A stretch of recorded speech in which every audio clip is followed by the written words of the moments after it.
April 22 புனித சொட்டேர். Italy நாட்டிலுள்ள போண்டி என்ற இடத்தில் பிறந்த சொட்டேர் திருச்சபையின் 12ஆம் திருத்தந்தையாக கிபி 166ஆம் ஆண்டு ஏப்ரல் 20ஆம் நாள் தேர்ந்தெடுக்கப்பட்டார்.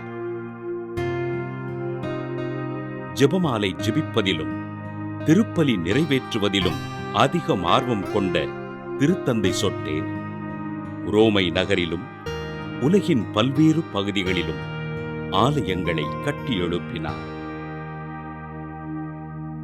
திருமடல்களின் வழியாக மக்களிடம் கத்தோலிக்க விசுவாசத்தினை வளர்த்த திருத்தந்தை சொட்டேர் சிக்கல்கள் நிறைந்த கொரிந்து திருச்சபையினை தனது நுணுக்கமான ஆளுமை திறனோடு வழிநடத்தி பிரச்சனைகளை களைந்தார். தேவையில் இருந்த மக்களுக்கும் அடிமையாய் வாழ்ந்த மக்களுக்கும் உதவிகள் செய்து இவர் துன்புறும் மக்களுக்கு ஆறுதலாக இருந்து ஆண்டவரின் பணிகளைச் செய்தார். கத்தோலிக்க திருமணங்கள் அனைத்தும் குருவானவரின் அர்ச்சிப்பினால் நடைபெற வேண்டும் என்று ஆணை பிறப்பித்த திருத்தந்தை சொட்டேர் திருமணத்தினை திருவருட்சாதனங்களுள் ஒன்றாக உயர்த்தினார்.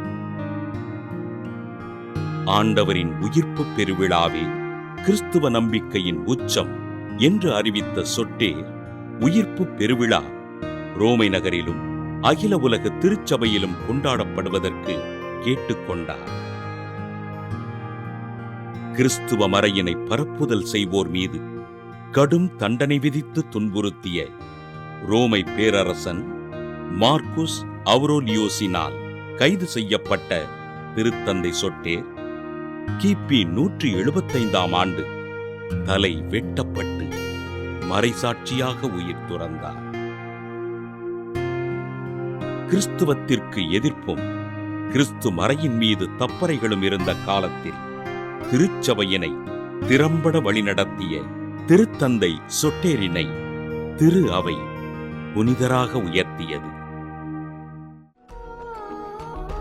புனித சொட்டேர் திருவிழாவினை கொண்டாடுகின்ற நாம் செய்யாத தவறுக்கு தண்டனை அனுபவித்துக் கொண்டிருக்கிற மக்களுக்காகவும் அவர்களது குடும்பத்தினர்களுக்காகவும் ஜெபிப்போம்.